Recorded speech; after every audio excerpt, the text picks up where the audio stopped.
So అంటే ఆ brokers agents ఎవరు సంబంధం లేకుండా డైరెక్ట్గా రియల్ ఎస్టేట్ వెంచర్ ఎవరైతే వేస్తారో వాళ్ళ నెంబర్స్ ఇస్తుంటాయి. వాళ్ళని డైరెక్ట్గా అప్రోచ్ అవుతే రేట్ తగ్గించే పరిస్థితి అప్పుడు కూడా ఉండదు కదా? అప్పుడు ఇంకా ప్రాబ్లం ఉంటుంది. ఎట్లా?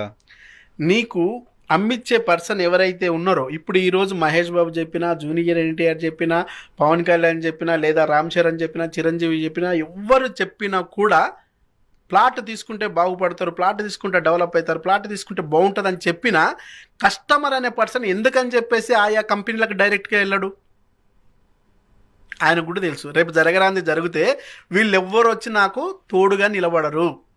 ఎవరన్నా వచ్చి తోడుగా నిలబడతారు అనుకుంటే నా ఇంటి పక్కన ఏజెంట్ ఉన్నాడు చూడు, ఆయన నిలబడతాడు. లేకుంటే మా సర్కిల్లో మా కామ్దాన్లో పలానా రమేష్ ఉన్నాడు చూడు, ఆయన వచ్చి నిలబడతాడన్న నమ్మకం ఇప్పటికీ ఏజెంట్ల మీదనే ఇన్వెస్టర్. సో మన ఎదురుగా ఉన్నాడు, మనం నమ్మేవాడు, మనకు తెలిసిన వాడు చెప్తే ఎగ్జాక్ట్లీ. కాబట్టి ఈయన లేకుండా ఒకవేళ డైరెక్టే ఆయన కంపెనీకి వెళ్తే దీనికి ఎల్పీ నంబర్ ఉందా లేదా విషయం ఈయనకెట్ట తెలుస్తుంది? ఈయనకు అప్రూవల్స్ వచ్చినవే లేదా ఈ కంపెనీకి అనే విషయము ఈ కస్టమర్కి ఎట్ట తెలుస్తుంది?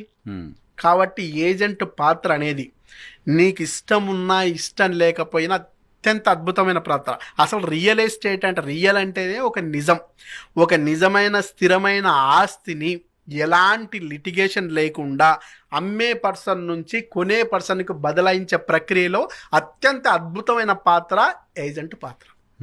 సో ఈ అత్యంత అద్భుతమైన పాత్ర ఏజెంట్కు ఉంది కాబట్టి ఏజెంట్ని ఇప్పటికీ జనాలు నమ్ముతున్నారు. అయితే ఈ ఏజెంట్ కూడా గతంలో చేసినట్టు బ్రోకర్ మార్కెట్ చేయకుండా ఇప్పుడు పక్క ప్రొఫెషనల్స్ ఈ రోజు రియల్ ఎస్టేట్లకు సంస్థలు మోసం చేసే ఉంటుంది కానీ ఏజెంట్లు మోసం చేయలేరు. ఎందుకు మోసం చేయలేరు అంటే వన్స్ ఒకసారి మోసం చేసిన అనుకో ఈయన బ్రాండ్ ఆ రోజుతో కొలాప్స్.